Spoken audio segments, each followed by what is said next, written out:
Kembali lagi kita belajar ngonten, kita belajar memulai untuk bisa ngomong. Dan di video ini masih tetap kita akan berbicara wajib ngomong 10 menit itu ya. Nah, saya diharuskan ngomong 10 menit nih teman-teman. Berbicara ngomong apa saja, yang penting ngomong, penting gak penting, yang penting ngomong. Oke. Di video ini saya akan cerita di mana saya nantinya akan menemani teman-teman selama 10 menit akan bacot di sini ngomong ya. Nah, di sini saya mau cerita bahwa di dalam kehidupan manusia yang ada di dunia ini, ya di dunia ini, oke.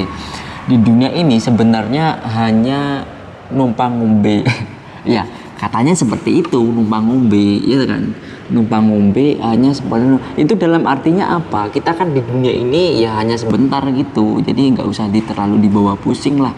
Apalagi kan kata Gus Dur, jabatan tuh nggak dipertahankan mati-matian lah gitu. Jadi kita untuk apa di dunia terlalu memfokuskan mati-matian terhadap sesuatu hal yang nggak kekal gitu. Nah itu 1 menit, oke.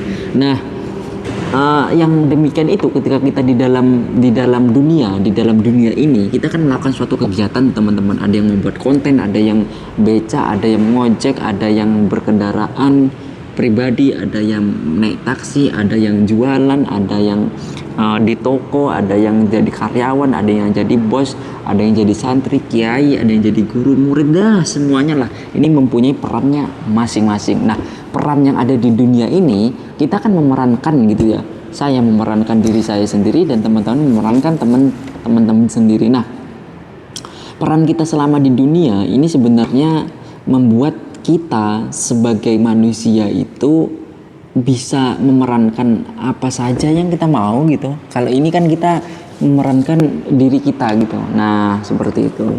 2 menit, oke. Nah,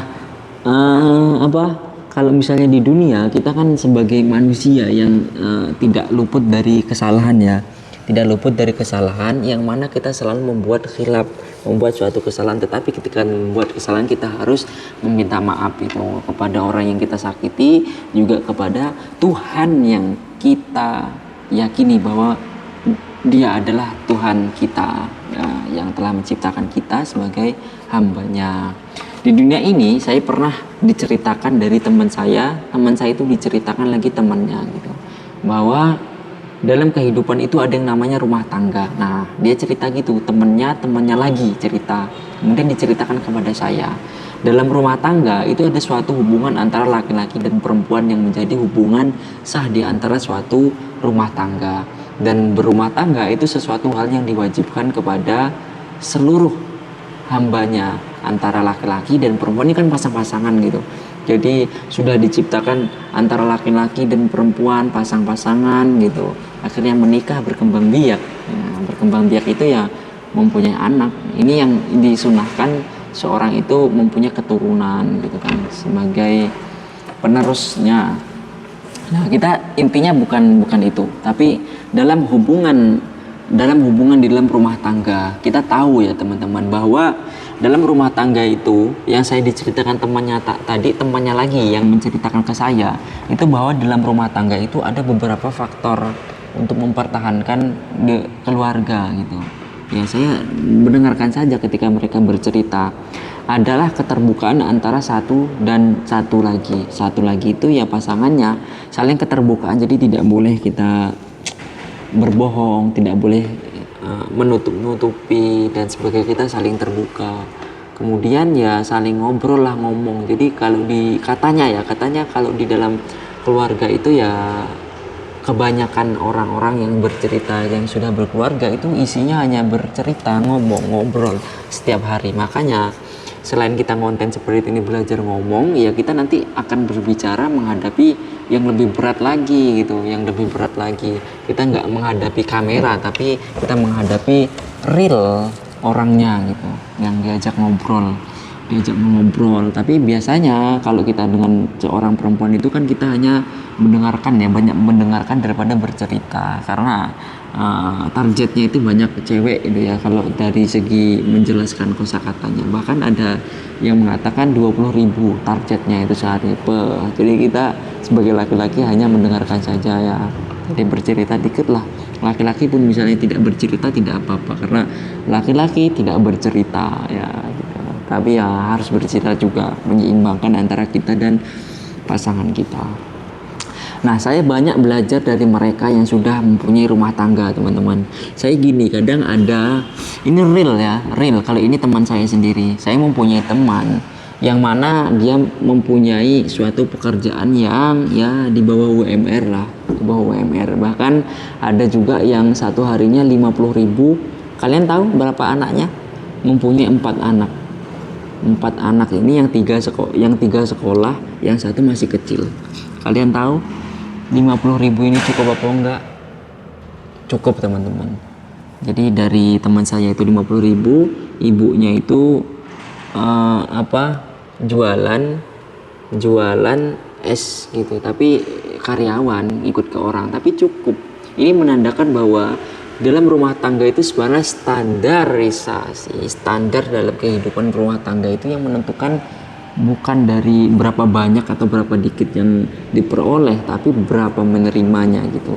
Jadi dan seberapa pintar membuat peluang atau mencari peluang gitu. Jadi anak yang pertama itu sudah bisa sambil kerja, kan dia menyuruh anaknya itu. Jadi kalau misalnya kita hidup sederhana itu biasanya mempelajari anak juga hidup yang harus memperjuangkan kehidupan ini dari segi bekerja juga. Kemudian yang kedua belum, karena masih itu. Kemudian yang ketiga itu sekolah tapi di pondok pesantren. Nah, di pondok pesantren kan banyak sekarang program-program yang mana asrama dan pondok pesantren itu banyak yang gratis gitu. Banyak di Indonesia. Cuman dari anak-anak kita yang terutama bukan dari anaknya tapi orang tuanya lah yang misalnya enggan atau misalnya tidak mau menyekolah anaknya di swasta, tidak mau menyekolah anaknya di pesantren. Karena apa? Nggak pas, ini kita kan punya biaya, kita sekolah tinggi-tinggi aja yang mahal-mahal kan, gengsi gitu. Nah, ini biasanya bukan dari anaknya tapi dari orang tuanya. Ada juga dari beberapa orang tua itu menyekolahkan atau memondokkan anaknya di pondok pesantren. Nah, ini juga pilihan yang tepat, ya sesuai gitu. Kalau misalnya ada juga gitu di pondok pesantren itu anak-anak yang di pondok pesantren itu adalah orang-orang yang mempunyai orang tua yang kaya, mempunyai orang-orang yang beruang, tapi di pondok pesantren gitu.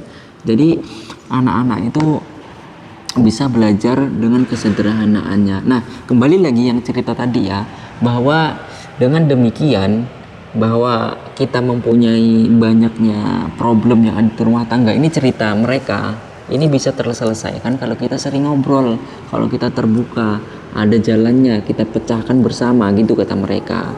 Bahwa kalau misalnya kita diam-diaman saja, kita tidak mementingkan apa yang dipikirkan oleh suami tidak memikirkan istri, akhirnya kan tidak terpecahkan apa yang dipikirkan.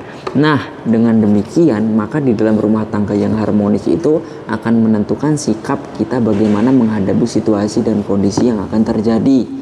Nah, kalau misalnya kita dan istri itu kompak untuk melaksanakan suatu kegiatan rutinitas dari keseharian, entah itu dari segi pembagian tugas, kewajibannya suami apa, istri apa, itu dilakukan dengan baik, maka akan sejalan sehingga akan menimbulkan harmonis dalam rumah tangga yang dikatakan sakinah, mawaddah, warahmah. Itu yang diharapkan dari kita semua, dan saya pun mengharapkan gitu. Nah, untuk teman-teman yang sudah berumah tangga ini mempunyai cerita-cerita yang unik gitu, saya hanya mendengarkan dan saya yakin dan ceritanya masih banyak gitu yang dari orang lain gitu. Jadi tidak hanya teman saya, tapi ada orang-orang yang tertentu yang membuat suatu kehidupan yang unik gitu, tapi tidak diceritakan kepada orang lain. Nah, saya sebenarnya pengen mendengarkan cerita-cerita seperti itu dari satu orang ke orang. Mungkin saya lebih dari 10 orang lah mendengarkan dari cerita-cerita yang unik, ada kesamaan dan ada perbedaan antara problem yang dia jalani, kemudian bagaimana cara